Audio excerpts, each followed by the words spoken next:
আসসালামু আলাইকুম রহমতুল্লাহ। প্রিয় দর্শক, কেমন আছেন? আশা করি ভালো আছেন। প্রিয় দর্শক, বরবাদ সিনেমার জন্য কত টাকা পারিশ্রমিক নিলেন সাকিব খান, চলুন বিস্তারিত জেনে নিই। প্রিয় দর্শক, ঈদ উল ফিতরে মুক্তি পেয়েছে সাকিব খান অভিনীত বরবাদ সিনেমা।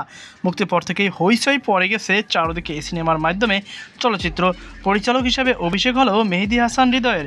সাধারণ দর্শকদের পাশাপাশি অভিনয় শিল্পী নির্মাতারাও সিনেমাটি দেখে প্রশংসা করেছেন। বেশ বক্স অফিসেও ভালো করছেন এটি।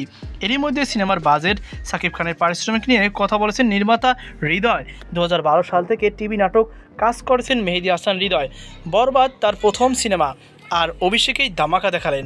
এই সাফল্য কেমন অনুভব করছেন? এ প্রশ্নের জবাবে মেহেদী হাসান হৃদয় বলেন, অনেক ভালো লাগতেছে। এই ভালো লাগাটা ঠিক বলে বোঝানো যাবে না। নির্মাতা, প্রযোজক, আর্টিস্ট অর্থাৎ সিনেমার সঙ্গে জড়িত সকলের চাওয়া থেকে সিনেমাটি সবাই দেখুক, সুতরাং ওই জায়গায় আমরা পেয়েছি।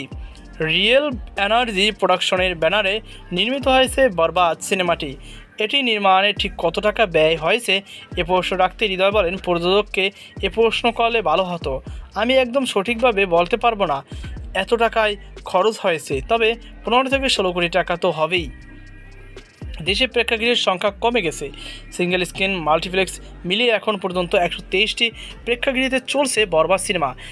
এত টাকা কি উঠানো সম্ভব? উত্তরে হৃদয় বলেন, আমি মনে করি সম্ভব। মানুষ যেভাবে সিনেমাটি দেখতেছে তাতে টাকা উঠে যাবে। এরকম ভালো না চললে টাকাটা উঠতো না। বরবাদ সিনেমার জন্য কত টাকা পারিশ্রমিক নিয়েছেন মেগাস্টার সাকিব খান? প্রশ্ন শুনে খানিকটা চুপ হয়ে যান নির্মাতা। তারপর হৃদয় বলেন, খুব সম্ভবত 1,20,00,000 টাকা। বরবাদ সিনেমায় সাকিব খানের বিপরীত অভিনয় করেছেন ইদিকা পাল।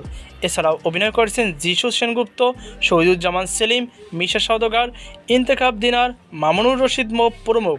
একটি আইটেম গান পারফর্ম করেছেন কলকাতার নায়িকা নুসরাত জাহান। তো প্রিয় দর্শক, এই ছিল আমাদের সর্বশেষ আপডেট। সকল বার্তা অনুষ্ঠান আজকে পর্যন্ত। আল্লাহ হাফেজ।